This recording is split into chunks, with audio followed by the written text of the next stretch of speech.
Praise the lord. దేవునికి మహిమ ఘనత ప్రభావములు మన ద్వారా ఆయనకి చెల్లులాగున మన హస్తాలు పైకెట్టి ఒకసారి అందరూ స్తోత్రించుదాం. మరొకసారి గట్టిగా చెప్పగలిగితే చెప్పండి. ప్రియమైనటి దేవుని బిడ్డలారా, మన ప్రభు అయిన యేసుక్రీస్తు మరి ఈరోజు మనకిచ్చినటువంటి సమయమును బట్టి ఆయన సన్నిధిని మనము కూడి ప్రభుని స్తుతించి పాటల ద్వారా ఆయన ఆరాధించి తిరిగి మనము దేవుని యొక్క వాక్యంలోకి వెళ్ళడానికి దేవుడు సహాయం ఇచ్చేశాడు. ఈ పక్కన చూడండి కొంచెం. కనుక ఈరోజు మనము యేసు ప్రభు వారి యొక్క ఘనమైన ఉన్నతమైన నామమును బట్టి దేవుని యొక్క లేఖన వాక్యం విందాం. ప్రియమైన దేవుని బిడ్డలారా, ఈరోజు నేను దేవుని శక్తిని గురించి మీతో నేను పరిశుద్ధాత్మ దేవుడు పేరును బట్టి నేను వివరించాలని నేను తెలియజేస్తున్నాను. దేవుని శక్తి ఒక సంగతి చెప్పి వాక్యంలోకి వెళ్తాను. మీకు ఒకవేళ ఆలోచన వచ్చినా రాకపోయినా ఆ విషయాన్ని నేను వాక్యం చెప్పాలి కనుక మాట్లాడి నేను ముందుకు వెళ్తాను. దేవుని శక్తి అంటే ఏమిటండి? దేవుని శక్తి అంటే అది మీరు అనొచ్చు. దేవుని శక్తి అంటే దేవుడేనంటారా అని మీరు అనొచ్చు. ఒక మాట నేను చెప్పాలి, అందుకే ఈ వాక్యానికి ముందు ఆ విషయాన్ని చెప్తున్నాను. దేవుని శక్తి ఉదాహరణగా కొన్ని సందర్భాలలో నడిచి ఒకసారిగా నడవలేకుండా కూర్చుంటాం కదా. అప్పుడు ఎవరైనా కనపడి అంటారు, ఎవరిని ఎందుకంటే ఇక్కడ కూర్చున్నారు అని అడుగుతారు. అడిగినప్పుడు నడవలేకపోతున్నానంటే శక్తి తగ్గిపోయిందండి అన్నారు కదా. ఇవాళ మళ్ళీ నడవలేకపోతున్నానండి, ఏం తగ్గిపోయింది నాకు శక్తి.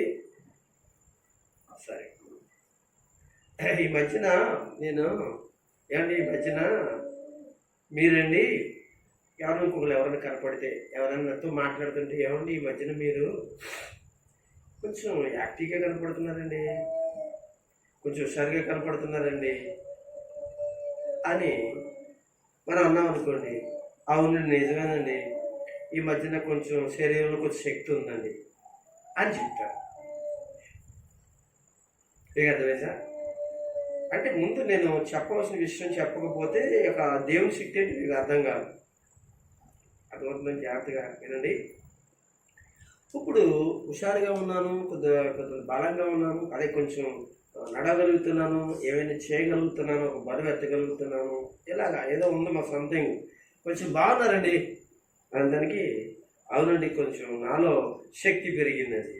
ఎలా పెరిగింది అని అంటే, అయ్యా నేను బలానికి ట్యాబ్లెట్లు వాడాను, లేకపోతే టానిక్లు వాడాను, మంచి ఫుడ్ తీసుకున్నాను, మంచి పళ్ళు తిన్నానండి, అందుకే కొంచెం నాలో ఏం పెరిగింది, శక్తి పెరిగింది. ఓకే, మంచిది.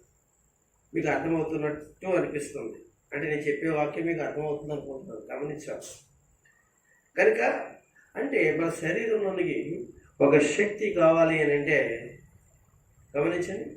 అంటే మన శరీరంలో కొన్ని పనులు జరగాలి అంటే, మన శరీరం కొన్ని పనులు చేసుకోవాలి అని అంటే శక్తి కావాలి కదా. అప్పుడు శక్తి లేనప్పుడు మనం ఆ పనులు చేయలేము కదండి.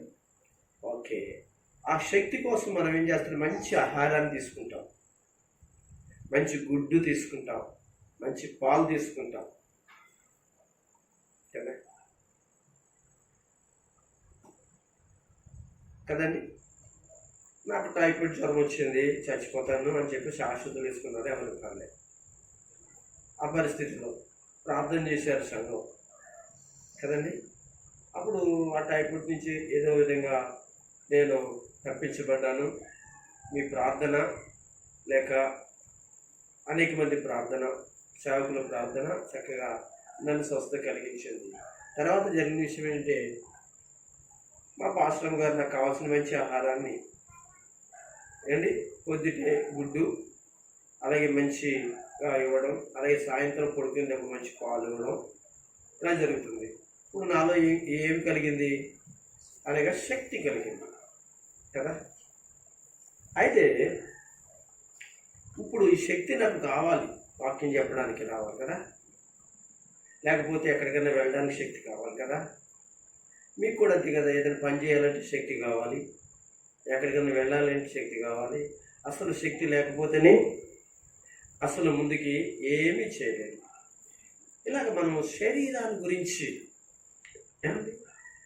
మన శరీరాన్ని గురించి మనం ఒక శక్తి లేక ఒక బలమును గురించి మనం ఆలోచన చేస్తుంటే, ఈ రోజున దేవుని పిల్లలారా, అంటే క్రైస్తవులే కాదు, అనేక మంది భూమి మీద ప్రతి ఒక్కరు కూడా శక్తి లేనిదే వాళ్ళ వల్ల ఏమి కాదు, అసలు శక్తి లేనిదే అన్నది. చీపురుపులు కూడా లేకట్లేదండి, గడ్డి పరుపు కూడా అనగా లేపలేకపోతున్నానండి. అంటే నిజంగా శరీరానికి ఎంత శక్తి అవసరమో మనలో ఆత్మ ఉన్నదండి. నీకు అర్థమవుతుందండి, ఆత్మ ఒకటి ఉంది, దానికి కూడా శక్తి కావాలి. మీకు అర్థమవుతుందా? జాగ్రత్త వాక్యంలోకి వెళ్ళకముందు విషయాలు చెప్తే మీకు వాక్యం అర్థమవుతుంది. కనుక మన శరీరానికి ఎంత శక్తి, ఎలాంటి మంచి మంచి ఆరోగ్యకరమైన శక్తి కలిగినట్టు వాడుతున్నాము, అలాగే మన ఆత్మలో కూడా, మన ఆత్మకు కూడా ఏం కావాలంటే బలం కావాలి. ఇచ్చినారా? బలము కావాలి. దేవునికి మహిమ కలుగుతుంది కాక సైలెంట్లో పెట్టాడు. తర్వాత ఆత్మ. దేవునికి స్తోత్రం. యేసు నామములో జ్ఞాపకం పెట్టుకున్నాం, ఈ విషయాన్ని జ్ఞాపకం పెట్టుకున్నాం. ఏం చెప్తున్నాం మనము? మన శరీరానికి శక్తి అంత అవసరమో ఏమండి, అలాగే మన ఆత్మలో కూడా ఏం కావాలి? శక్తి కావాలి. ఇప్పుడు ఆత్మలో శక్తి ఉందనుకో ఏం జరుగుతుందో చెప్పమంటారా? నాకు ఒకసారి చూడండి. ఆత్మలో శక్తి ఉందనుకోండి, ప్రార్థన చేయగలుగుతాం. ఆత్మలో శక్తి ఉంటే ప్రార్థన చేయగలుగుతాం. ఆత్మలో శక్తి ఉందనుకోండి, దేవుని మందిరానికి వెళ్ళాలని ఆతృత తప్ప ఇంకేం ఉండదు. అంటే ఇది ఆత్మ సంబంధమైంది కదా. ఇప్పుడు శరీర సంబంధంగా మనకు అవసరం శక్తి. శక్తి లేకపోతే ఎలా కుదురుతుందండి? మనకి శారీరకంగా శక్తి కావాలి. ఎందుకంటే శారీరకంగా శక్తి లేదనుకో, ₹1 తెచ్చుకోవాలి, లేకపోతే ఎక్కడికైనా వెళ్ళాలి, ఏదైనా చేయాలి, ఎక్కడికైనా రావాలి, గుడికి రావాలి కదా, లేకపోతే ఎక్కడికైనా వెళ్ళాలి. శక్తి అనేది శారీరకంగా ఎంత అవసరతను మనం చెప్పుకుంటున్నామో, అలాగే ఆత్మకు కూడా శక్తి కావాలి. ఒకవేళ శక్తి ఏంటంటే దేవుడా అని మీరు అనొచ్చు. తర్వాత నేను చెప్తాను ఏంటి. అయితే ఈ శక్తి ఎలా వస్తుంది అంటే, అది దేవుని శక్తి. ఎవరి శక్తి అంటే దేవుని శక్తి. ఓ మాట చెప్పాలి, కరెంట్ ఆగిపోయింది అనుకోండి, లైట్లు ఎలాగో కదండి. అప్పుడు వెంటనే కరెంట్ ఆగిపోయిన తర్వాత కరెంటు వచ్చిందనుకోండి, అంటే ఆ లైట్లు అన్నీ వెలుగుతున్నాయి. కారణం ఏంటంటే పవర్ వచ్చింది. ఏమొచ్చిందండి? పవర్ వచ్చింది. మీరేనండి అంటే ఏమొచ్చింది? శక్తి వచ్చింది, అంటే పవర్ వచ్చింది. ఇప్పుడు లైట్లు వెలుగుతున్నాయి అంటే ఆ పవరే లేకపోతే లైట్లు ఎలాగో.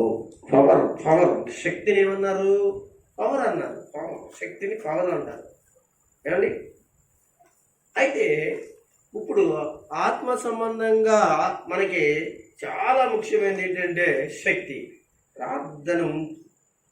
ప్రార్థన చేయాలంటే శక్తి కావాలి. మందిరానికి రావాలి అంటే శక్తి కావాలి. వింటున్నారా?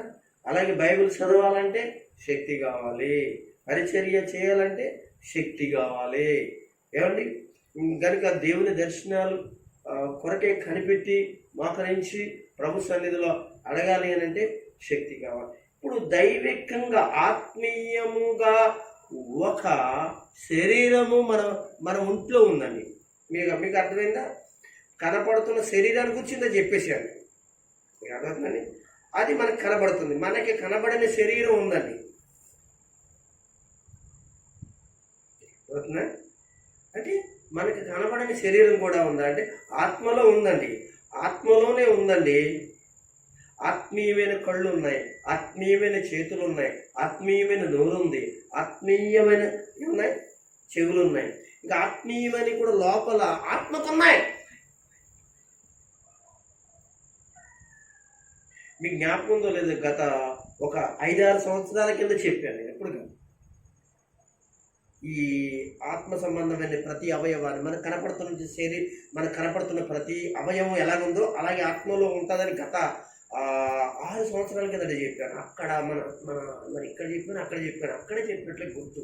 ఎక్కడ పాత ఉన్నప్పుడు చెప్పినట్టు అంటే చాలా అంతకు ముందేమో అని అనుకుంటున్నాను. ఇంకా 6 సంవత్సరాల ముందేమో అనుకుంటున్నాను. జ్ఞాపకం వచ్చింది నాకు. ఓకేనండి. అలాగే ఆత్మలో కూడా మనకి ఏముంటుందంటే, ఆత్మలో కూడా శరీరం ఆత్మ కూడా అనేక అవయవాలు ఉన్నాయి. మీకు అర్థమైంది? అనేక అవయవాలు ఉన్నాయి. ఆ అవయవాలకి ఏం కావాలి? శక్తి కావాలి. అయితే ఇప్పుడు మనకు కనపడుతున్నట్టు అవయవాలకి అనగా శక్తి ఎంత అవసరమో పనిచేయడానికి, లేకపోతే అనగా పని జరిగించడానికి, అలాగే ఆత్మ సంబంధంగా మనం ఎదగడానికి, ఆత్మ సంబంధంగా ప్రభువులో ఉండడానికి కూడా దైవ శక్తి ఎంతో అవసరం. ఏమండి పాస్టర్ గారండి, మరి దైవ శక్తి అనేది, ఆ శక్తి అనేది ఎవరండి? దేవుడండి అనే మాట నేను మొదలెట్టిన తర్వాత 3 సార్లు ఎన్నిసార్లు మరి చెప్పాను. ఎందుకు చెప్పానంటే దైవ శక్తి, ఆ శక్తి అనేది దేవుని బిడ్డలారా దేవుని నుంచి వెలువడేటి ఏంటండి? ఒక టానిక్ లాంటిది. అర్థమైంది? మీకు అది చెప్పేశాను కదా. శారీరకంగా మరి మన శక్తికి ఎంత ఏమవసరం? మందులు అవసరం, మంచి ఆహారం అవసరం, మంచి ఫుడ్ అవసరం, మంచి టానిక్లు అవసరం, కొంచెం బలానికి అవసరం, ఇవన్నీగా చెప్పాను కదా. అలాగే దేవునిలోంచి వచ్చేదండి ఒక టానిక్ లాంటిది, ఒక ఫ్రూట్ లాంటిది, ఒక మంచి భోజనం లాంటిది ఆ శక్తి. దేవునికి స్తోత్రం. మీకు అర్థమవుతుందండి? అది దేవుని శక్తి. ఈ దేవుని శక్తి అనేది దేవుని నుంచి మాత్రమే వెలువడుతుంది. ఎవరికి? యేసుక్రీస్తు పిల్లలైన వారికి. మీకు అర్థమవుతుందండి? అయితే మనలో కూడా ఒక శక్తి ఉంది. మీకు అర్థమైంది? మనలో కూడా ఒక శక్తి ఉంది. అయితే ఆ శక్తి ఏమండి దైవికంగా బ్రతకడానికి మనం ఇష్టపడుతున్నప్పుడు ఏం చేస్తుందంటే దేవుని శక్తి కాకుండా, మన శక్తి కాకుండా మరొక శక్తి పనిచేస్తుంది. అది సాతాను శక్తి. అర్థమవుతుందండి? కనుక ఈ సాతాను శక్తిని మనం ఎదిరించడానికి, అర్థమవుతుందా, ఆ యొక్క సాతాను శక్తి యొక్క కలుగుతున్న శోధనను మనం అనగా నిలబడడానికి, మీకు అర్థమవుతుందా, అలాగే శారీరకమైనటి మన యొక్క సాతాను నుంచి కాకుండా శారీరకంగా మనం తినే ఆహారాలు మనం అప్పుడప్పుడు కొన్ని పరిస్థితులను బట్టి మన శారీరకంగా కలుగుతున్న బలహీనతలు తట్టుకోలేక పడిపోకుండా ఉండడానికి దేవుని శక్తి మనకు ఉపయోగపడుతుంది. చాలా జాగ్రత్తగా వివరిస్తున్నాను. మీరు ఎంతవరకు అర్థం చేసుకుంటున్నారు నాకు మరి అర్థం చేసుకోండి మీరు. ఏమండి? కనుక ఈ శక్తి దేవునిలో ఉంటుంది. ఆ శక్తిని ఎవరు పొందుకోవాలంటే సంఘములో ఉన్న ప్రభువైన యేసుక్రీస్తు వారి నామమును బాప్తిసం పొంది సంఘముగా ఉన్నంటే క్రైస్తవ లోకం అంతా కూడా ఏం చేయాలంటే ఆ శక్తిని పొందుకోవాలి.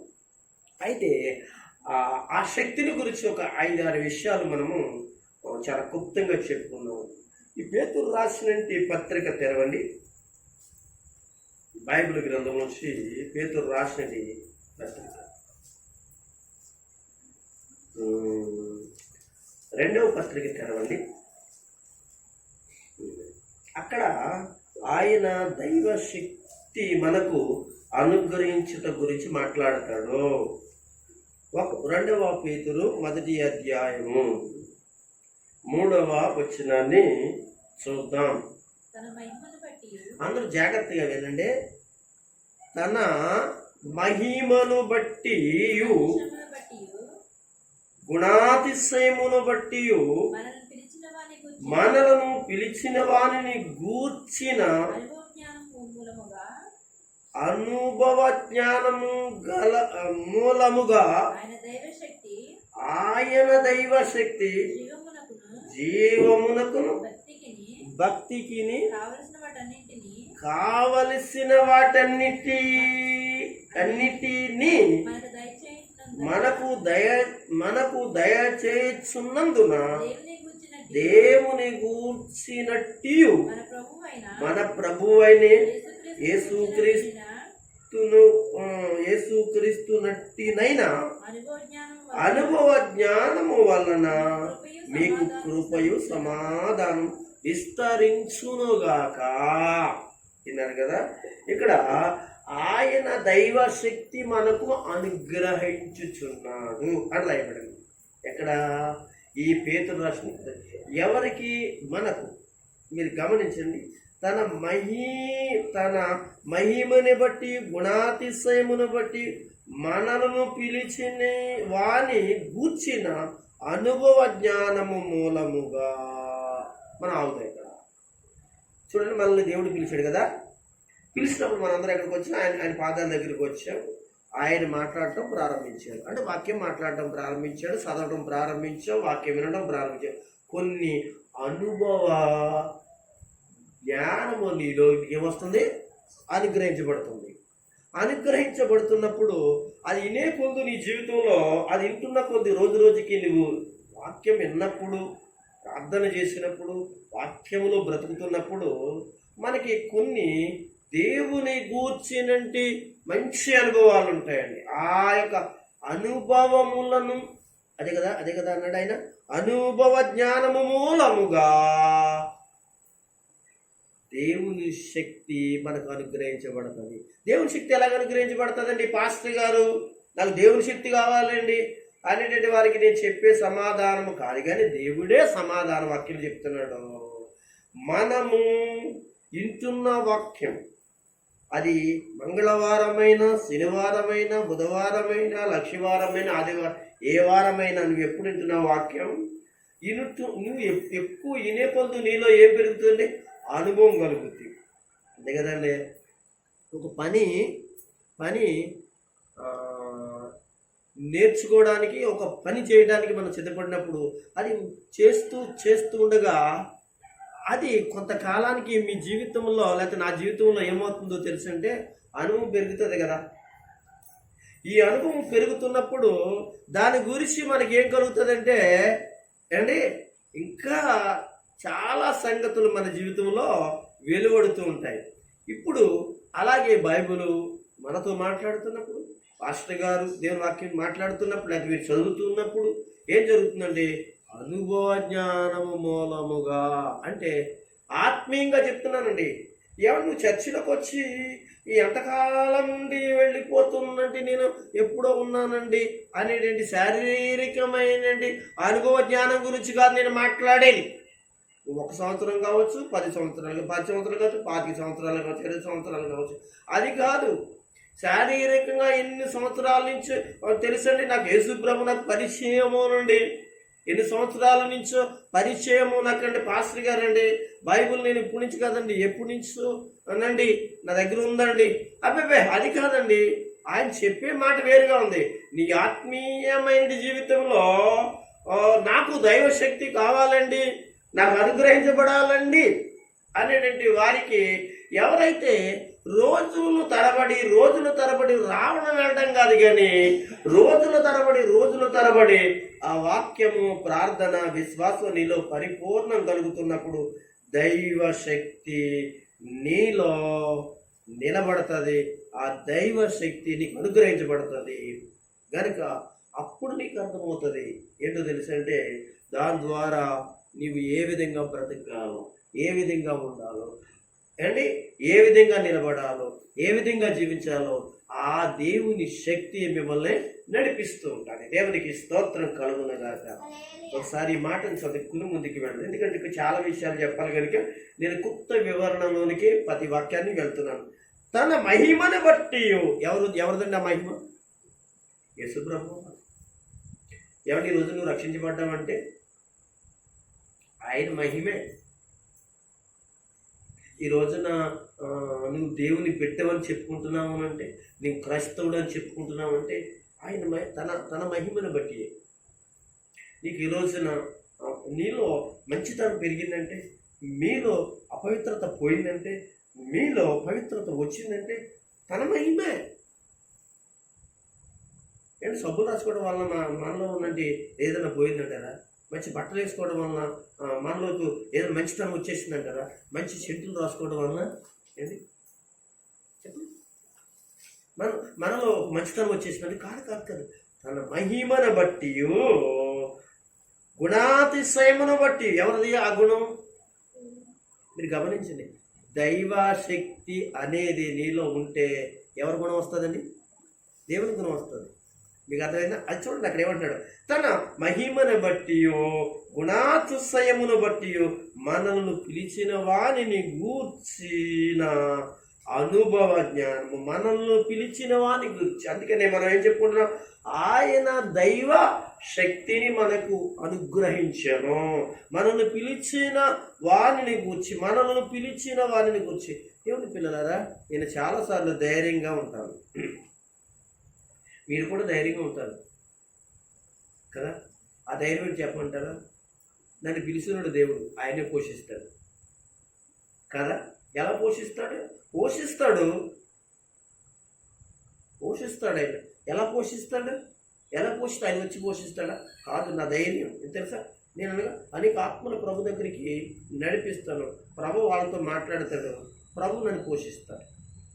నా ధైర్యం చూడండి. ధైర్యం మీకు కూడా ఒక ధైర్యం ఉంది, నన్ను బాగు చేస్తాడనే ధైర్యం,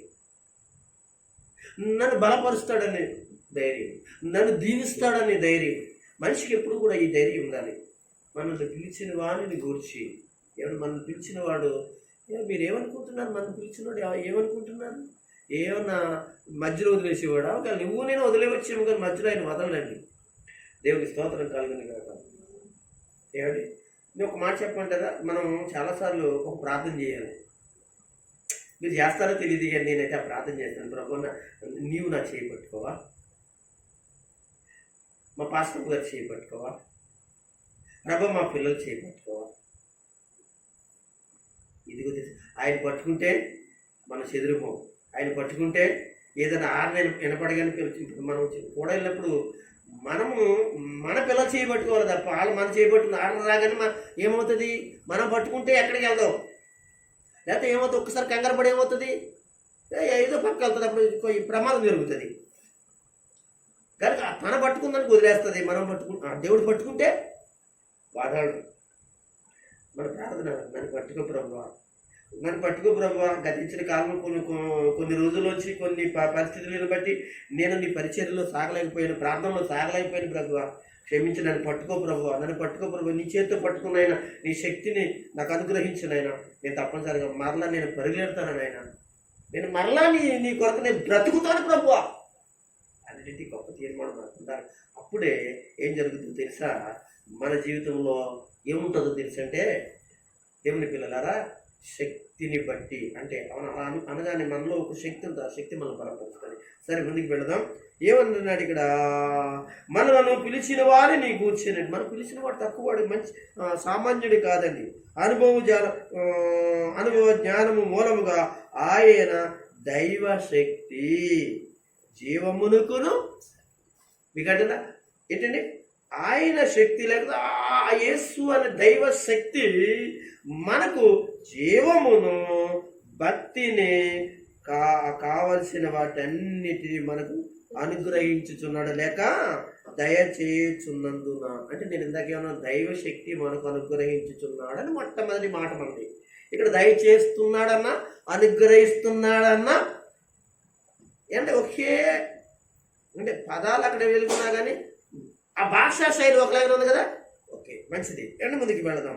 కనుక దేవుని కూర్చుని నట్టి మన ప్రభు యేసుక్రీస్తుని కూర్చున్నట్టు నైనా అనుభవ జ్ఞానము వలన మీకు కృపయు సమాధానం విస్తరించునుగా. కనుక ఇక్కడ నేను చెప్పేది ఏంటంటే దేవుని శక్తి అనేది ఉంటుంది చూసారా, ఆ శక్తి మన జీవితంలో జీవమునకును భక్తిని మనకి ఏం కావాలో అనే దానిని ఆత్మీయంగా ఆధ్యాత్మికంగా దేవుని కొరకు బ్రతకడానికి ఏమే అవసరతలు ఉన్నాయో కదండి, ఏ అవసరతలు ఉన్నాయో వాటన్నిటిని కూడా అనుగ్రహించే దేవుని యొక్క శక్తి. నన్ను ముందుకు వెళ్ళనివ్వండి. 2వ పేతురు పత్రిక కూడా ఒక మాట చదువుకుందాం. 1వ అధ్యాయాన్ని చూద్దాం. 1వ అధ్యాయం చూసి దేవుడు తన శక్తిని గూర్చి మాట్లాడుతున్న మాట ఏంటో చదువుదాం. 1వ అధ్యాయం 3వ వచనం చదువుతారా? ఒకసారి ఆగండి.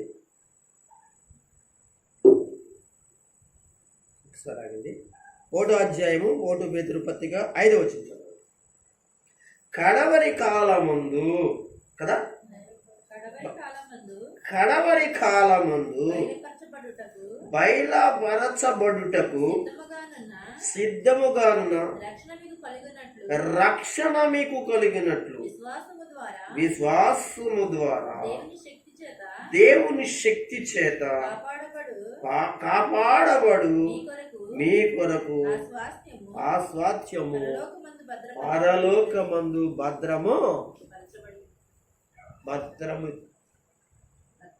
భద్రపరచబడి ఉన్నది.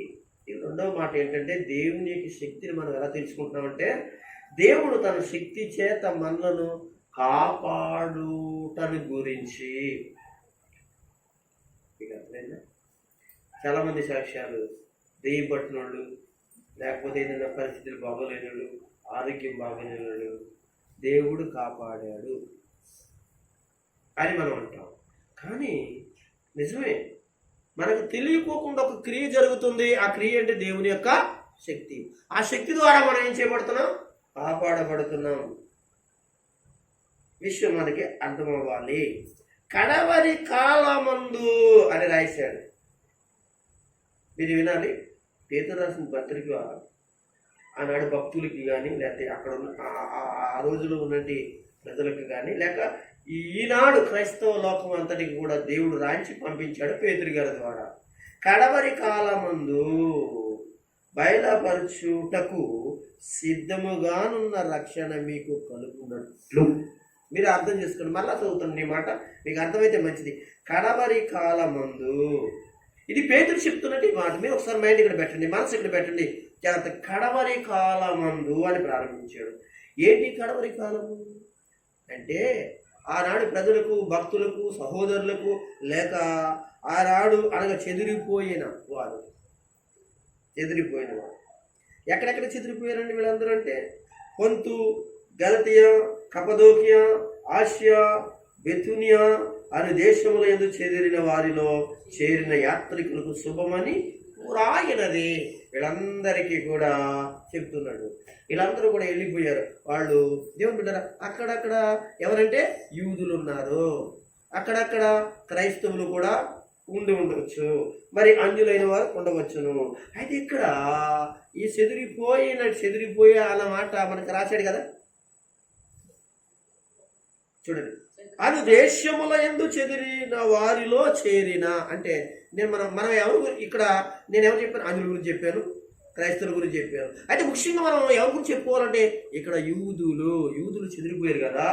ఆ చెదిరిపోయినంటే వారందరికీ కూడా ఈ యొక్క ఉత్తరాన్ని రాస్తూ చెప్తున్నట్టు మాట అంటున్నాడు. ఏమంటాడంటే కడవరి కాలమందు అంటే ఆయన యెహోవా దేవుడు అని వాడు చెప్పి తన తర్వాత తన కుమారుడైన యేసుక్రీస్తుని లోకానికి పంపించి ఆయన అనుగ్రహించిన ఒక రక్షణ ఉంది చూసారా. ఏంటి ఆ రక్షణ? ఆయన పుట్టి పెరిగి ఆయన ద్వారా ఆయన మరణించి లేచి ప్రాణం పెట్టి మనందరినీ కూడా పాపము నుంచి విడిపించిన రక్తాన్ని కార్చింది చూసారా. అది రక్షణ. ఆయన అంగీకరించడం వల్ల రక్షణ. అంటే అంచె దినాలలో, ఆఖరి దినాలు, కడవరి దినాలలో అంటూ ఆ రోజున మాట్లాడుతూ కడవరి కాలములో అనగా యూదులారా, ఆయా దేశానికి అనగా ప్రయాణికులుగా వెళ్ళిపోయిన వారారా, అక్కడెక్కడో కాపురములు ఉంటున్నటువంటి దేశ ప్రజలారా, ఇదిగో మీ అందరి కొరకు ఒక మంచి శుభవార్త చెప్తూ ఉన్నాను. ఆ శుభవార్త ఏమిటి అంటే, ఇదిగో ఈ అంటే కడవరి దినములు అనే విషయాన్ని మాట్లాడుతూ, ఈ కడవరి దినములలో బయలుపరచబడినది ఒకటి ఉంది, రక్షణ. అదేంటో తెలుసు, సిద్ధపరచబడి అది యేసుక్రీస్తుని పరిచయం చేయటం కొరకే ఆయన్ని బయలుపరచబడింది. ఆ యొక్క బయలుపరచబడింది ఏంటో తెలుసు, యేసు ప్రభువే. ఆయన ఏం చేశారు? మీరు చంపారు.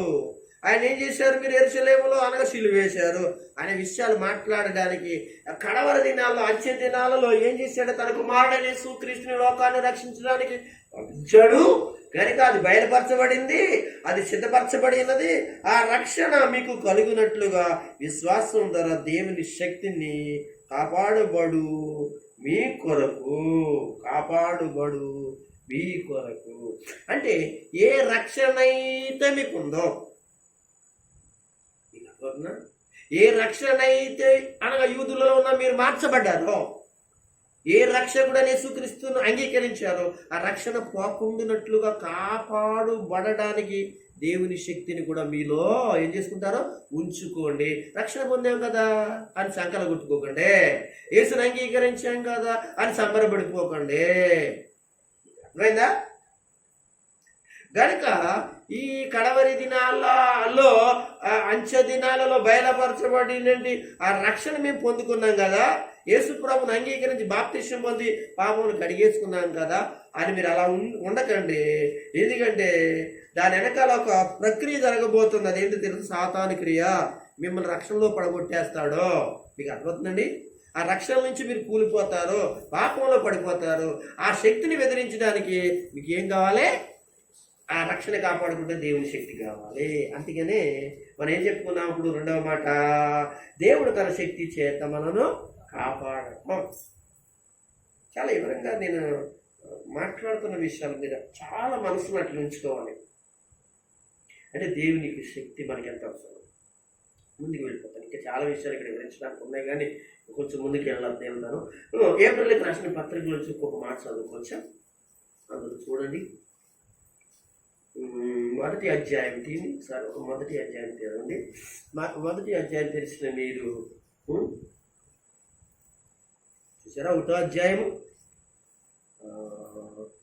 3, 2, 3, 4 వచ్చిన చదవగలరా? కుమారుని ద్వారా మనతో మాట్లాడాను.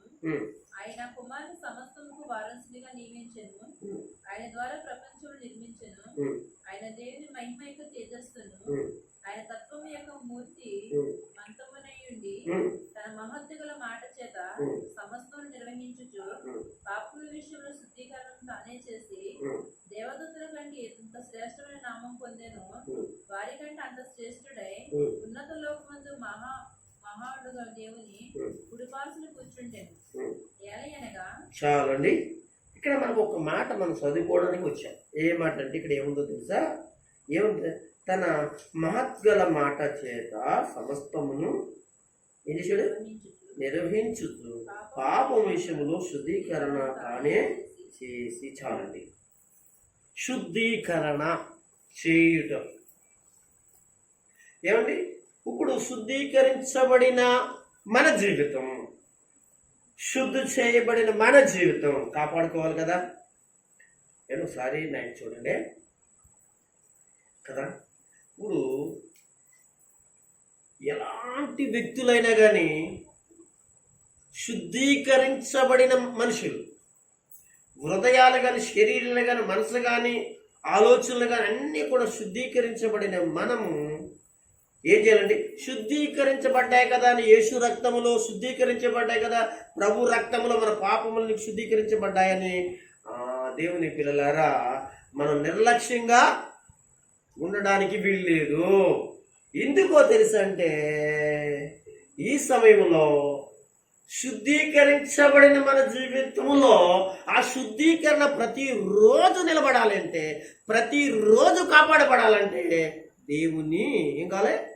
శక్తి అవసరం. ఒకసారి అందరూ దేవుని స్తోత్రం చెప్పండి. ఓకేనా? ఏమంటారు? శుద్ధీకరించబడ్డావు, నిజమే.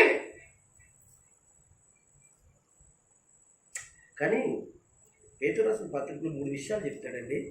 ఈ సందర్భం కాదు, 3 విషయాలు చెప్తాడు. అదే మనకి కలిగే రక్షణ గురించి చెప్తాడు.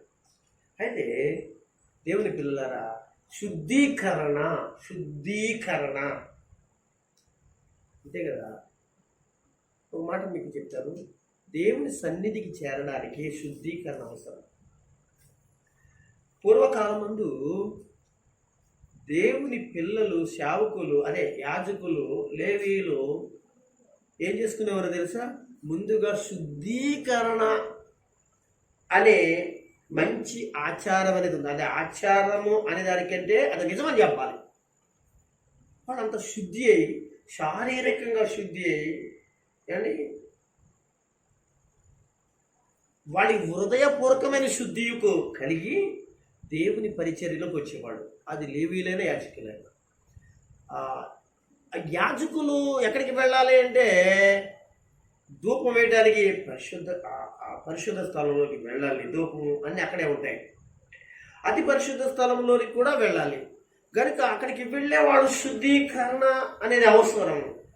శుద్ధి అనేది లేకపోతే చాలా మరి దేవుడు ఇష్టపడు. అందుకని మనం తీసుకుంటాం కదా ప్రభురాత్రి సంస్కార ఆరాధన తీసుకుంటాం కదండి. తీసుకున్నప్పుడు మనం చాలా భక్తితోనూ, మర్యాదతోనూ, భయముతోనూ మన హృదయ అంతరంగాలను శుద్ధీకరణతో తీసుకోవాలి.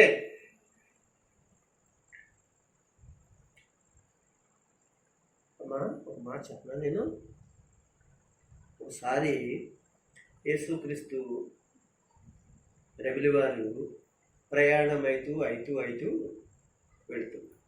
వెళ్తుండగా యేసు ప్రభు వెనకాల ఎవరు ఉంటారు? ఇప్పుడు యేసు ప్రభు వారి యొక్క శిష్యులు ఉంటారు. యేసు ప్రభు ఎక్కడ ఉండేవారండి? యేసు ప్రభు శిష్యులు యేసు ప్రభు శిష్యులు ఉండేవారు. ఒక రోజున వీళ్ళు నడుచుకుంటూ పంటశీలమ్మట వెళ్తుంటారు. పంటశీలమ్మట వెళ్తుంటే గబిక్కిని ఏం చేశారంటే వీళ్ళు కొన్ని ఎన్నిళ్ళు తెంపి అక్కడ వాళ్ళకి గోధుమలు కదపండి, మనకైతే వరి పండుతుంది, వాళ్ళకి గోధుమలు పడతాయి. కొన్ని ఎన్నిళ్ళు తెంపుకుని నలుపుకుని ఏం చేశారంటే ఆ గోధుమలు నోట్లో వేసుకుని తింటే మొదటికి పరిచయాలు శాస్త్రులు వీళ్ళకి చూసి యేసుప్రభు దగ్గరికి వచ్చి, ఏంటి మీ యొక్క శిష్యులు చేసే పని మంచిది కాదని. ఏం బాబు ఏం చేశారు అంటే, వీళ్ళు వరి ఎన్నులు ఆ గోధుమ ఎన్నులను తుంచి ఏం చేశారంటే తింటే మొదలెట్టారు. తింటే ఏమైంది అన్నాడు. ఇది తెలియదా మీకు? ఇవాళ శనివారం కదా,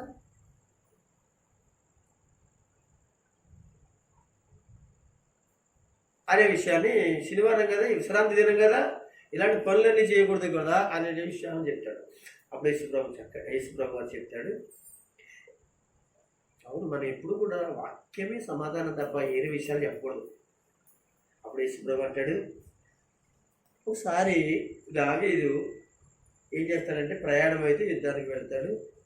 యుద్ధానికి వెళ్ళినప్పుడు ఆ పరిస్థితుల్లో అక్కడ కొన్ని రోజులు ఉండడం వల్ల వాళ్ళకి భోజనం దొరకదు. అప్పుడు ఆ చుట్టుపక్కల తిరిగి వచ్చిన తర్వాత ఒక యాజకుడి దగ్గరికి వస్తాడు. యాజకుడు అంటే ఎవరో దేవుని మందిరంలో సేవ చేసేవాడు. అప్పుడు దావీదు అంటాడు, మా వాడు చాలా రోజులైంది ఆకలి, యాజకుడా దైవజనుడా మా వాడికి ఆహారం పెట్టమంటే నా దగ్గర ఆహారం ఏమీ లేదు, అయితే ఉంది, అది దేవుని మందిరంలో పరిశుద్ధ స్థలంలో ఉన్నట్టు రొట్లు ఉన్నాయి అని అంటాడు. అయితే మరి అది మీ వాడు తినడానికి మరి వాళ్ళు శుద్ధులై ఉన్నారా అని, అలా శుద్ధులైంటేనే తినొచ్చు అని చెప్పినప్పుడు అప్పుడు దావీదంటాడు, మా వాడు శుద్ధులై ఉన్నారు, గత 3-4 దినాల నుంచి వాళ్ళు ఇంటి దగ్గర లేరు, కనుక వాళ్ళ మనసు కానీ వారి శరీరం కానీ వాళ్ళు కానీ శుద్ధులుగానే ఉన్నారు అని చెప్తాడు. ఎందుకు ఈ విషయాలు చెప్పారంటే, దేవుని బిడ్డలారా, దేవుడు ఏం కోరుకుంటున్నాడు? శుద్ధీకరణ అనేది కోరుకుంటున్నాడు.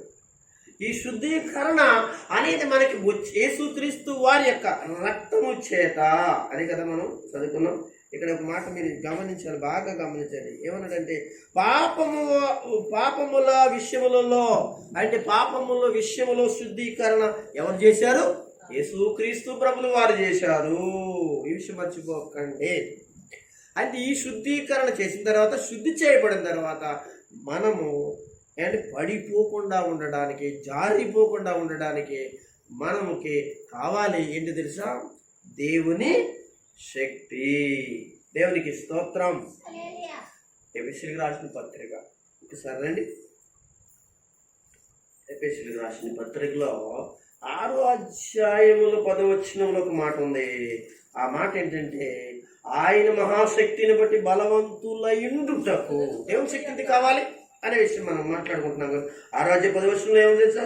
తుదకు ప్రభు యొక్క మహాశక్తిని బట్టి ఆయన యందు బలవంతులై ఉండడానికి శక్తి కావాలి.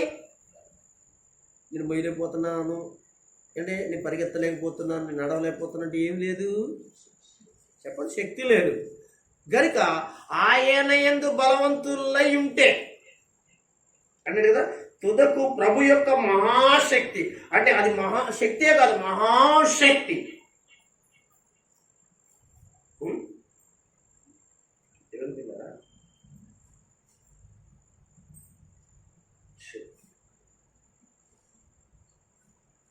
గనుక ఆ శక్తి యందు, ఆ శక్తి ఎవరి యందు ఉంటుందో వారు దేవుని యందు బలవంతులై ఉంటారు. మర్చిపోదు.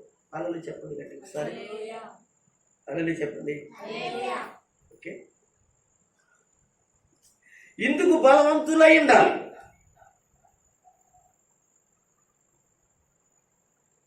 ప్రార్థన చేయడానికి బలవంతులై ఉండాలి.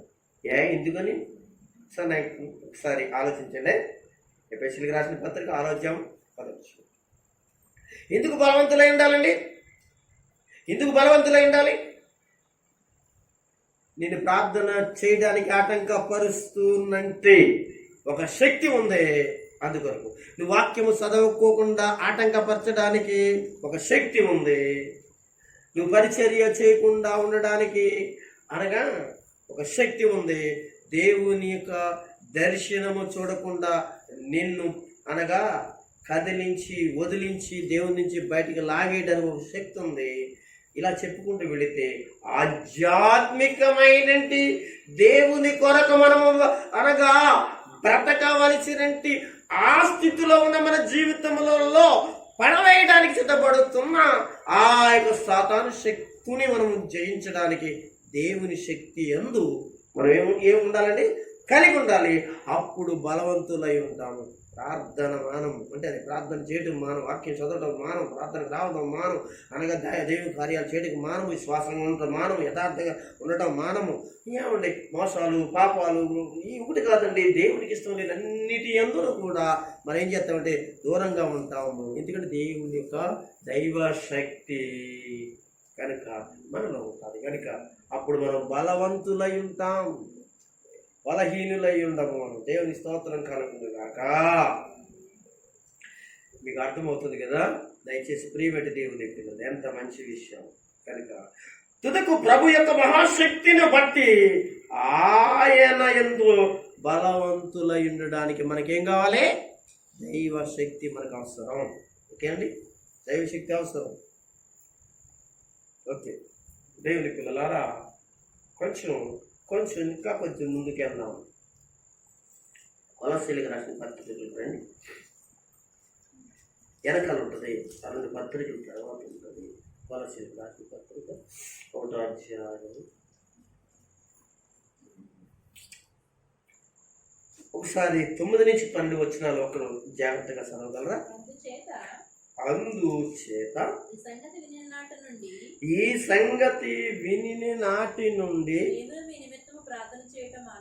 ఏంటంటే ఎలాగంటే మేమును మీ నిమిత్తము ప్రార్థన చేయటం మానక సంపూర్ణ జ్ఞానమును మీరు సంపూర్ణ జ్ఞానమును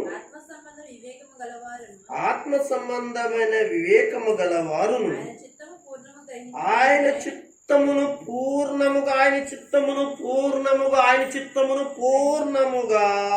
గ్రహించిన వారినై ప్రతి సత్కార్యములలో చూస్తారా, మనం చేస్తున్న ప్రతి సత్కార్యములో సఫలమగుచు దేవుని విషయమై జ్ఞానమంది అభివృద్ధి పొందుచు అన్ని విషయములలో ప్రభువుని సంతోష పెట్టినట్లు ఏమండి ఇప్పుడు ఇక్కడి నుంచేనండి ఆయనకు తగినట్లుగా నడుచుకునవలెను ఆనందంతో కూడిన పూర్ణమైన చూడండి ఆనందముతో కూడిన ఓర్పును చూడండి ఆనందంతో కూడిన అని పూర్ణమైన ఓర్పును దీర్ఘశాంతమును కర్ణపరిచినట్లును ఆయన మహిమా శక్తిని బట్టి హల్లెలూయా. ఏ శక్తి అనేది? ఓర్పు దీర్ఘశాంతం ఏమండి ఆనందం ఇవన్నీ కూడా మనలో ఏమండి ఉండాలి. ఏమండి ఉండాలి అనంటే అవి ఉండడం వల్ల మనకి ఎంతో ప్రయోజనం కనుక ఓర్పుగా ఉంటాం, ఆనందంగా ఉంటాం, దీర్ఘశాంతంగా ఉంటాం, దేవుని పిల్లలరా జ్ఞానం కలిగి ఉంటాం. ఇంకా అనేక విషయాలు ఇక్కడ మాట్లాడుతూ చెప్తున్నట్టు అయితే ఇవన్నిటి యందు మనం ఉండాలి. ఉన్నప్పుడు మనము కొన్ని విషయాలు జాగ్రత్తగా ఉంటాం.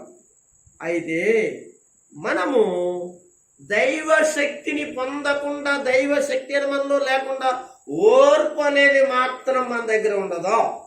ఏముండాలి? దైవ శక్తి ఉంటే, ఆ శక్తి ఉంటే నేను ఎంత అంటే కదా నాయనో ఇన్ని మోసుకొచ్చేసారా, ఇన్ని తెచ్చేసారు బాబా, ఎంత ఓర్పు ఉందిరా బాబు, ఎంత పని చేసేస్తాను, ఎంత ఓర్పు ఉందిరా బాబు అని అంటారు కదా. అంటే అలాగే మన జీవితంలో ఓర్పు, ఆధ్యాత్మికంగా ఓర్పు అనేది మనకి చాలా ముఖ్యమైనది, చాలా ముఖ్యమైనది కదా. ఊరికిన సాతానుడు మనల్ని ఓర్పు లేని వాడిగా చేస్తాడు కదండి. సాతాను మనల్ని ఓర్పు లేని వాడిగా చేస్తాడు. ఓర్పు ఉండాలి, అది పెద్దవాళ్ళలో ఉండాలి, చిన్నవాళ్ళలో ఉండాలి, అందరిలో ఉండాలండి. ఓర్పు చాలా అవసరం. ఓర్పు అనేది లేకపోతే నీలో దైవ శక్తి లేదు. అందుకని అనగా ఓర్పు నీలో ఉండాలి. ఓర్పుగా ఉండాలంటే నీ జీవితంలో దైవ శక్తిని నువ్వు పొందాలి, అనుభవించాలి. ఓకేనండి. కనుక ఇక్కడ చెప్పిన మాట మనం జాగ్రత్తగా ఆయనకు తగినట్లుగా నడుచుకునవలనని ఏమన్నా ఆనందంతో కూడిన పూర్ణమైన వింటున్నారండి. ఏమంటే అపూర్ణమైన కాదు, పూర్ణమైన సగం కాదండి, పూర్ణం కదా. పౌర్ణమి రోజున చంద్రుడు ఎలాగుంటాడు? ఫుల్ కదా. కనుక అలాగనమాట పూర్ణంగా. ఇంకా చూడండి, ఓర్పు చాలా అవసరం, దీర్ఘశాంతం కూడా అవసరం. గమనించండి అండి, ఈ రెండు మాటలు చదువుకున్నప్పుడు ఈ రెండు మాటలు ఒకేలాగా మనకి వినపడుతుంది. అశబ్దం గమనించారా? మనం చాలా జాగ్రత్తగా చదవాలి. అవి ఏం మాట్లాడేటప్పుడు ఆ శబ్దాలు ఎలాగున్నాయి? ఓర్పు ఆ శబ్దాలు ఒకేలాగే. మీరు గమనిస్తారు, నేను ప్రతి మాటని కూడా నేను ఎందుకు చదివినప్పుడు ఈ విషయాలు చదివినప్పుడు ఆ మాటలు ఆ శబ్దాలు ఎలా వినపడుతున్నాయి, ఒకేలా వినపడుతుంటే అంటే ఈ రెండింటికి దగ్గర సంబంధాలు ఉన్నట్లుగా. అంటే ఓర్పు ఏంటది? దీర్ఘశాంతం. అంటే నీకు దీర్ఘశాంతం లేదా అంటే కనుక ఓర్పు లేనుంటే దీర్ఘశాంతం ఉండాలి కదా, ఓర్పుగా ఉండాలి కదా. ఓకేనా? మంచిదండి, చాలా జాగ్రత్త. ఓర్పును దీర్ఘశాంతమును కనపరచినట్లు ఆయన మహిమా శక్తిని బట్టి విన్నరా, ఆయన మహిమా శక్తిని బట్టి విన్నరా బట్టి సంపూర్ణ బలముతోను బలపరచబడవాలి. వింటున్నారా? ఇక్కడ ఏమన్నాడంటే పూర్ణమైన ఓర్పు, దీర్ఘశాంతము, సంతోషమును మనకు అవసరం. అది కావాలండి, దైవశక్తి కావాలి. కనుక సంపూర్ణమైన బలముతోను బలపరచబడవలెనని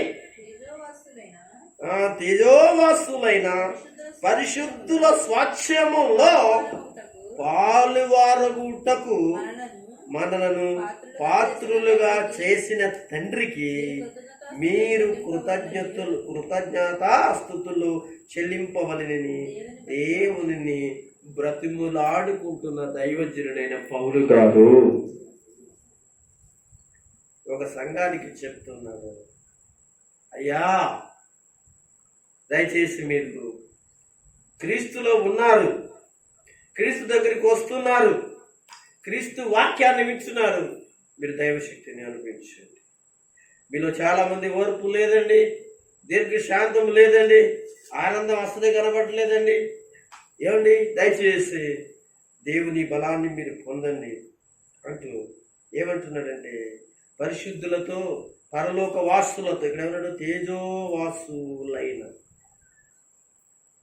సార్ నాకు చూడండి, తేజోవాసులైన పరిశుద్ధుల స్వాస్థ్యములో పాలువారగుటకు మనను పాత్రులుగా చేసి.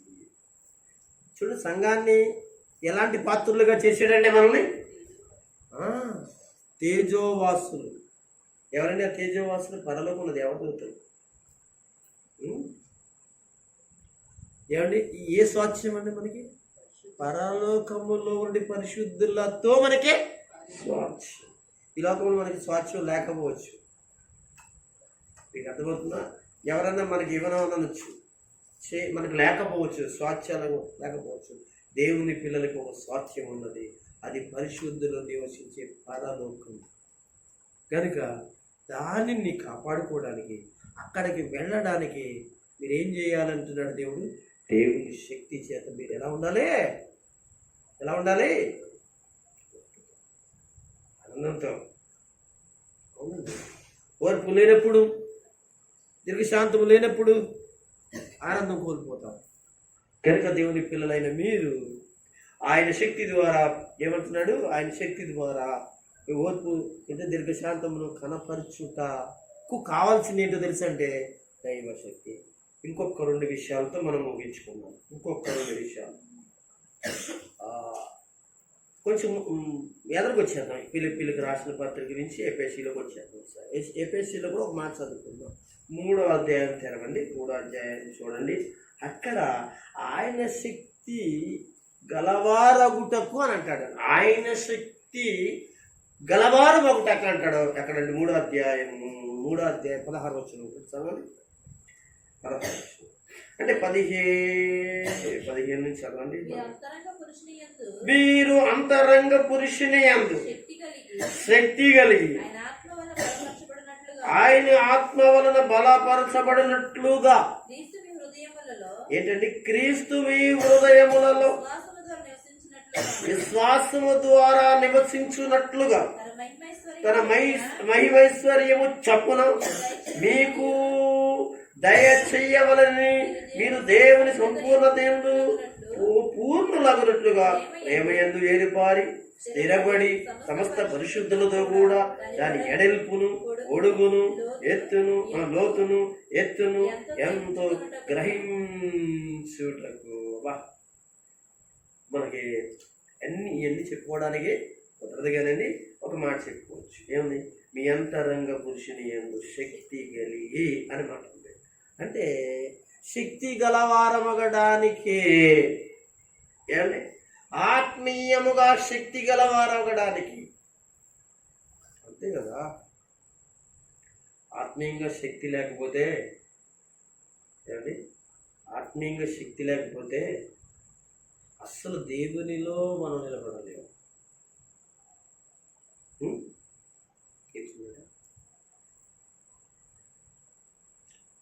ఇది దేవుని నుంచి అనుగ్రహించబడే శక్తి. అయితే యేసుక్రీస్తు నందు శక్తి, యెహోవా దేవుని యందు కూడా శక్తి వెలువడుతుంది. మీకు మీకు అర్థమైందండి? తండ్రి అయిన దేవుని నుండి శక్తి వెలువడుతుంది. తర్వాత యేసుక్రీస్తు నందు కూడా శక్తి వెలువడుతుంది. పరిశుద్ధాత్మ ద్వారా కూడా మనకి ఏం కలుగుతుంది? శక్తి విడుదల మనకి అనుగ్రహించబడుతుంది. అపోస్తల కార్యం ఒక అధ్యాయం. మన అపోస్తల కార్యం వదలలేకపోతుంది. రండి 1వ అధ్యాయం 8వ వచనం అనుకుంటా, చదువుతారా? అయినను అబ్బో ఏమంటున్నాడు? అయినను పరిశుద్ధాత్మ మీ మీదకి వచ్చినప్పుడు మీరు అబ్బా, పరిశుద్ధాత్మ ద్వారా కూడా శక్తా? యేసుక్రీస్తు ద్వారా శక్తా? ఇంకెవరైనా? తండ్రి దేవుని ద్వారా శక్తా? ఆమేన్, హల్లెలూయా. ఏమండి, ఈ 3 శక్తులు ఒకే శక్తి. తండ్రి శక్తి అయినా, మాన శక్తి అయినా, పరిశుద్ధాత్మ శక్తి అయినా ఒకటే. 3 యొక్క శక్తులు ఒకటే శక్తి. ఆయా కాలాలలో దేవుడు ఏ విధంగా భూమి మీద ఉన్న ప్రజలను పరిపాలన లేకపోతే ఆయన నడిపించడానికి ఆయన ఎలాగైతే ఈ లోకంలోకి వచ్చారో ఆ విషయాన్ని తండ్రిగా, కుమారుడిగా, పరిశుద్ధాత్మగా మనకు కనపడతారు. అయితే వాళ్ళు ముగ్గురు కూడా ఒక్కళ్ళే. వాళ్ళ ముగ్గురు నుంచి కూడా వచ్చిన శక్తి ఒక్కటే. అది దేవుని ఏ శక్తి? మన అంశం ఏంటండి? దేవుని శక్తి. హల్లెలూయా చెప్పండి. ఇప్పుడు ఇది వాక్యం చెప్పాను కనుక దీని గురించి మనం మాట్లాడుకుందాం. ఎప్పుడైతే శక్తి వచ్చిందో పేతురు ఏం చేశాడు? పిరికివాడనేవాడు ఏమైంది? నిలబడ్డాడు, ధైర్యంగా భయపడిపోతుండేవాడు కదా. ఇప్పుడు ఎవరికి కూడా జడవట్లేదు. ఈ అపొస్తలుల కార్యాలు రేపు దినాల్లో చదువుకుంటే ఆయా చోట్లలో ఏంటో తెలుసా? ఈ ఆత్మ వచ్చినప్పుడు, ఈ ఆత్మ చేత నింపబడినప్పుడు ఆత్మతో కలిపి వాళ్ళకి ఏమొచ్చిందండి? బలం వచ్చింది, శక్తి వచ్చింది. ఆత్మ రావటమే కాదు, ఆత్మే కాదు, శక్తి కూడా వచ్చింది. శక్తి రాగానే నిలబడ్డారు, శక్తి రాగానే మాట్లాడుతున్నారు, శక్తి రాగానే ఏం చేస్తున్నారు? ధైర్యంగా ఉన్నారు. శక్తి రాగానే వాక్యాన్ని చెప్తున్నారు. శక్తి రాగానే ఏమి మాట్లాడాలో నిలబడి వాళ్ళు ఏం చేస్తున్నారు? శక్తిలో ఏముందండి? మీరు ఊరుకోండి, మీరు చేయలేకపోతున్నా, నేను చేస్తాను, నాకు శక్తి ఉంది. ఏం చేస్తారా? ఎందుకు వస్తారు? శక్తి ఉంది. దేవునికి స్తోత్రం కలుగుతుంది. ప్రియమైన దేవుని పిల్లలు మీరు గమనించండి. ఒక విషయం చెప్తానే, అంటే ఇదే సందర్భం కాకపోయినా ఒక విషయం చెప్పాలి. నా ఏం చేయాలి కదా మీకు? చూద్దాం. మత్తయి సువార్త సార్ రండి, 10వ అధ్యాయంలోకి రండి. అక్కడ చక్కటి విషయం ఉంటుంది. జాగ్రత్తగా మీరు ఒక 4-5 వచనాలు చదివితే బాగుంటుంది. అది నేను అన్నీ చదివమంటారా? 10వ అధ్యాయము 16 నుంచి కొంచెం చదవండి. గమనించండి అమ్మా, గమనించండి రా నాన్న.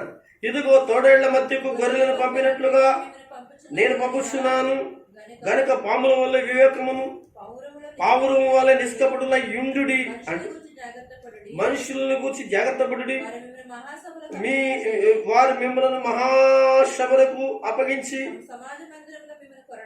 తమ సమాజ మందిరములలో మిమ్మల్ని కొరడాలతో కొట్టుతురు. వీరికి అన్యజనులకు సాక్షార్థముగా నా నిమిత్తము మీరు అధిపతులు ఎదుగును, రాజులు ఎదుగును తేబడుతురు. అప్పుడు ఏం జరుగుతుందంటే 6 మిమ్మల్ని అప్పగించినప్పుడు ఏమవుతుంది? ఎలాగ మాట్లాడవలను, ఏమి చేయవలను అని చింతపడకూడి మీరేమి చెప్పవలను అది ఆ గడియలోనే మీకు అనుగ్రహించబడును. దేవునికి మహిమ కలుగును గాక. మీ తండ్రి వలన, మీ తండ్రి ఆత్మ మీలో ఉండి మాట్లాడుచున్నది కనుక ఆ ఆత్మ మీకు శక్తినిస్తుంది. ఆ శక్తిని గురించి అపొస్తలుల గారు 1వ అధ్యాయం 8వ వచనంలో చదువుకున్నది. ఆ శక్తి వలనే ఆత్మశక్తి. అదేవరిది? పరిశుద్ధాత్మ ద్వారా వచ్చే శక్తి, యేసుక్రీస్తు ద్వారా వచ్చే శక్తి, తండ్రి అయిన దేవుని ద్వారా వచ్చే శక్తి. ఆ యొక్క శక్తిని గురించి మనం మాట్లాడుకుంటున్నప్పుడు ఏం జరిగిందంటే అది దేవుని శక్తి. ఏది? పరిశుద్ధాత్ముడిదైనా, మన యేసుక్రీస్తు శక్తి అయినా, తండ్రి అది దేవుని శక్తే తప్ప ఏరొక శక్తి కాదు. వాళ్ళ ముగ్గురు ఒక్కటే. ఇక్కడ మీ తండ్రి ఆత్మ మీలో ఉన్నది ఉండి మాట్లాడుచున్నాడే కానీ మాట్లాడేవారు మీరు. మీకు అర్థమైందా? ఈ విషయం ఇందుకు తీసుకురావాల్సి వచ్చింది అని అంటే ఆ టైంలో ఏంటండి, పిరిగివారైన వారు, బెదిరిపోయినటువంటి వారు, చింతపడేటువంటి వారు, మాట్లాడడం మాకు శాతక రాలేదు, మాకు శాతక రాదన్న వాళ్ళందరూ కూడా వాళ్ళకి ఏమొచ్చిందంటే అండి, శక్తి వచ్చింది, మాట్లాడడం ప్రారంభించారు. అదే దేవుని శక్తి. మనలో కూడా అలాగే ఉంటే ఎలా ప్రార్థన చేయాలని, అది ఎలా సువార్త చేయాలనేది మన భయం ఉండదు. ఎందుకంటే ఆ శక్తి మిమ్మల్ని వాడుకుంటుంది. ఏమండి, ఎలాగ దేవుని మందిరానికి రావాలి, ఎలాగ ఈ పనులను తేల్చుకుని ఏంటండి అనగా దేవుని మందిరంలోకి వచ్చి సిద్ధపడాలి అనేది మనం సిద్ధపడాల్సిన దేవుని శక్తి ఉంటే అదే ఆటోమేటిక్గా అన్ని పనులు అన్ని విషయాలలో తనకు తానే ఆ శక్తి మీకు కార్యసిద్ధి కలగడానికి మీకు ఆలోచన చేయించి మిమ్మలను దేవుని కొరకు బ్రతికేటట్టుగా చేస్తుంది. ఆ శక్తిని అనుభవించడానికి లేక ఆ శక్తిని మీలో పూర్ణంగా ఉంచుకోవడానికి సిద్ధపడండి. ప్రభు మూలంగానే లేక దేవుని మూలంగానే ఆత్మ మూలంగానే ఈ శక్తిని మీరు పొందుకోగలుగుతారని కనుక వాక్యాన్ని బాగా ఏనండి విని విశ్వసించండి. ఆ మూలముగా ఆ వాక్య మూలముగా మీరు రోజు రోజుకి దేవుని శక్తిని పొందుకుంటారు. దేవుడి మాటలు మనందరి ఇరుకును ప్రకటించునుగాక. ఆమేన్.